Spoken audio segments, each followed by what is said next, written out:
كان كلام كتير جدا على احداث مباراه يانج افريكانز. يمكن في احداث شاهدتها البعثه قبل السفر، وبالتاكيد الكل كان متخوف من مشهد الاحداث اللي فكره عدم سفر امام عاشور، تغيبه عن الفريق بدون اذن، القرارات التي صدرت من الكابتن وليد صلاح الدين مدير الكوره. كل دي بالتاكيد امور كانت الشغل الشاغل لكل جماهير النادي الاهلي قبل سفر الفريق الى تنزانيا. مباراه صعبه جدا في ادغال افريقيه، محتاج ترجع باي نتيجه ايجابيه، مش عايز تخسر عشان ما تعقدش حسابات المجموعه. فاكيد الحمد لله نقدر نقول يعني اخف الاضرار، نجح الاهلي في العوده من تنزانيا على الاقل بتعادل ايجابي عشان يحافظ على صدارته للمجموعه، وبالتاكيد كمان يدي مساحه اكتر ان في المباراتين القادمتين اي نتيجه ايجابيه للاهلي تؤكد تاهله رسميا باذن الله الى الدور ربع النهائي.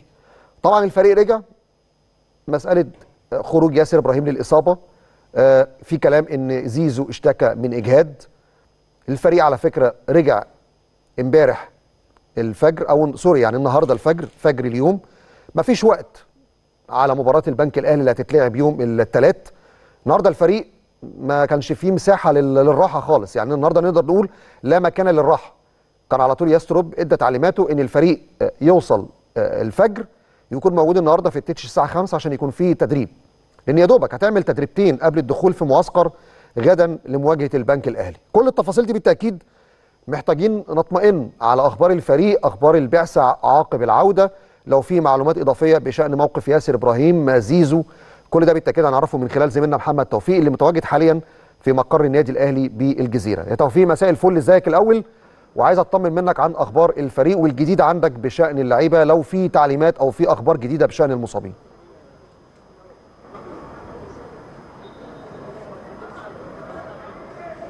مساء الخير يا محمد، تحياتي ليك ولكل مشاهدي ومتابعي قناه النادي الاهلي في كل مكان. بالفعل يعني زي ما قلت مفيش وقت للراحه، بمجرد وصول الفريق فجر اليوم كان على طول النهارده التدريب. الفريق جمع فيه تمام الرابعه عصرا هنا في ملعب مختار التتش في الجزيره. زي ما عرضت من لحظات واتكلمت، كانوا حريصين جدا سواء الجهاز الفني بقياده كابتن وليد صلاح الدين ومستر يستروب، او كمان كباتن الفريق محمد الشناوي، محمود حسن تريزيجيه ومحمد هاني، ان هم يحيوا ذكرى شهداء النادي الاهلي هنا في النصب التذكاري امام ملعب مختار التتش بالجزيره. من بعدها على طول اللاعبين دخلوا لغرفه الملابس للاستعداد لانطلاق المران اللي انطلق في تمام 5 مساء. كان على طول اول بقى حاجه محمد كابتن وليد صلاح الدين اخذ اللاعبين كلهم كده لدايره المنتصف الملعب، وكان حوار طويل جدا ما بين كابتن وليد صلاح الدين واللاعبين. يمكن ما سمعناش طبعا التفاصيل، ولكن كان باين جدا الاصرار والحزم في الكلام واهميه هذه المرحله من عمر سواء بطوله الدوري او كمان دوري ابطال افريقيا. زي ما انت قلت يا محمد ما فيش وقت للراحه، انت بتلعب كل 3 ايام مباراه كلها في غايه الاهميه، سواء في مشوارك في دوري ابطال افريقيا والتاهل للدور الثالث دور الثمانيه، او كمان انك تلعب عشان تحافظ على لقب الدوري العام. كل دي اكيد حاجات ويعني وقت عصيب جدا كابتن وليد صلاح الدين بيتكلم على اهميته مع اللاعبين. على طول بعد هذه المحاضره كان بدء المران. يمكن المجموعه اللي لعبت امبارح بشكل اساسي بعد ما ادوا بعض التمرينات الجري كده في الملعب دخلوا لاستكمال التدريبات الاستشفائيه بالجيم، ولكن حراس المرمى الاربعه كانوا موجودين ادوا تمرين قوي جدا. باقي اللاعبين ادوا كل فقرات المران بشكل كامل، سواء البدايه مع الفقرات البدنيه من بعدها تدريبات الكوره. وحاليا واحنا معاك دلوقتي على الهواء محمد بتجرى تقسيمه ما بين اللاعبين بيشارك فيها اللاعبين. ابرز طبعا يعني النهارده الملامح، وكان طبعا استقبال لاعبي النادي الاهلي اليوم كالعاده، وجود طبعا كاموش المهاجم البرتغالي الجديد للنادي الاهلي، وهادي رياض المدافع المنضم حديثا الى الفريق، واول تدريب جماعي مع الفريق. يمكن اللاعبين طبعا واللقطات موجوده معاك هتعرض حصريا على شاشه قناه النادي الاهلي موجوده، وترحيب اللاعبين والجهاز الفني بيهم قبل بدء اول مران ليهم مع الجهاز الفني وتدريب جماعي مع الفريق. دي زي ما قلت لك كان ابرز ملامح المران هو مشاركتهم في التدريب الجماعي الاول. كمان يمكن اتكلمت عن غياب ياسر ابراهيم واحمد سيد زيزو، كانوا موجودين يا محمد، وكانوا موجودين كمان في المحاضره مع كابتن وليد صلاح الدين، ولكن طبعا فضل الجهاز الفني يعني بالتنسيق مع الجهاز الطبي ان هم النهارده يخوضوا تدريبات استشفائيه فقط، لانهم عندهم اجهاد فقط يا محمد. يعني الجهاز الطبي للنادي الاهلي ما فيش اي تشخيص سواء لياسر ابراهيم او لزيزو، سواء بس ان هم عندهم اجهاد، وهيتم النهارده يعني تاديه المران الاستشفائي ليهم في الجيم الخاص باللاعبين بالنادي الاهلي. وغدا بقى هيتم تحديد ما ان كان في محتاجين راحه زياده او موجودين ان شاء الله في قائمه مباراه البنك الاهلي، مباراه الجوله 17 يوم الثلاثاء 8 مساء باذن الله على ملعب استاد القاهره. محمد طب توفيق، انا شايف قدامي في اللقطات في تصعيد لعدد من لاعبي قطاع الناشئين.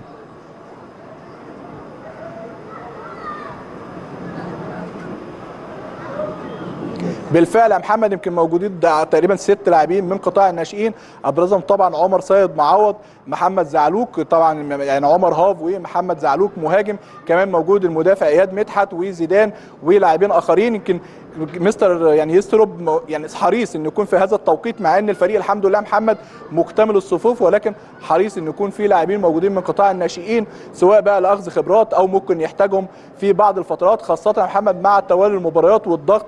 انت شايف زي ما اتكلمنا اهميه هذه الفتره، سواء في امر مسابقه الدوري العام او كمان في دوري ابطال افريقيا. يمكن عشان كده افضل يكون لاعبين موجودين، خاصه يا محمد ان تدريب اليوم كمان زي ما انت عارف في يعني 10 لاعبين اساسيين بيؤدي تمرينهم الاستشفائي داخل الجيم الخاص باللاعبين. بكره يا محمد زي ما انت قلت مفيش وقت الراحه، بكره كمان هيكون في ان شاء الله مران اخير على ملعب مختار التتش هنا بالجزيره، هيكون برده التجمع الساعه 4 والتدريب الساعه 5، ومن بعدها ان شاء الله مستر يستر بيعلن قائمه المباراه والدخول في معسكر مغلق باذن الله رب العالمين في احد الفنادق القريبه جدا من استاد القاهره. وكمان يا محمد يمكن على طول بقى مفيش اي وقت، اعتقد يعني ممكن يبقى فتره الاعداد او شكل الاعداد للمباراه التاليه دوري ابطال افريقيا يكون شكل المباراه اللي فاتت امام يانج افريكانز، احتمال لسه مش اكيد، الجهاز الفني هيعلن عقب مباراه يعني البنك الاهلي ان كان في راحه الاربع او لا، ولكن السفر باذن الله الى الجزائر باذن الله هيكون صباح الخميس باذن الله رب العالمين.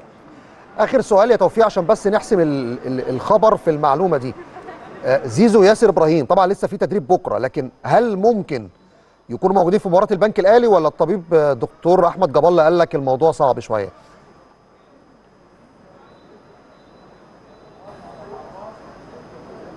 يعني لم يحسم محمد، هم عندهم اجهاد، فضل الجهاز الفني والطبي بالتنسيق مع بعض ان هم بس يخوضوا النهارده تدريب استشفائي، بكره في المران هيبان. لكن يعني شفت يمكن حاله ياسر ابراهيم الحمد لله مطمئنه، مفيش يعني الحمد لله مفيش حاجه تدعي للقلق. زيزو نفس الامر، هو الوضع كله زي ما قال نصا كده دكتور احمد جاب الله رئيس الجهاز الطبي الفريق الاول ان هو مجرد اجهاد، ففضل هو والجهاز الفني بالتنسيق ما بينهما يعني ان يكون النهارده تدريب استشفائي في الجيم، بكره تدريب اخير زي ما قلنا يا محمد. هيبان من التدريب سواء هيشاركوا في التدريب الجماعي او هيرى الجهاز الفني بالتنسيق مع الجهاز الطبي منحهم مزيد من الراحه، خاصه ان عندنا زي ما اتكلمنا يا محمد مباريات اصعب واهم كمان بعد كده. هيبقى عندك مباراه يعني شبيبه القبائل في الجزائر، ومن بعدها كمان مباراه النادي الاسماعيلي، ومن بعدها كمان الجيش الملكي المغربي باذن الله رب العالمين. لفت انتباهي دلوقتي في لقطات قدامنا الكابتن وليد صلاح الدين بيوجه رساله وبيتكلم مع كل اللعيبه في حضور الجهاز الفني، عندك ابرز التفاصيل؟ خاصة كمان احنا شايفين التمرين طبعا بدون وجود امام عاشور لانه بينفذ العقوبة اللي اعلنها واللي اتخذها مدير الكورة الكابتن وليد صلاح الدين.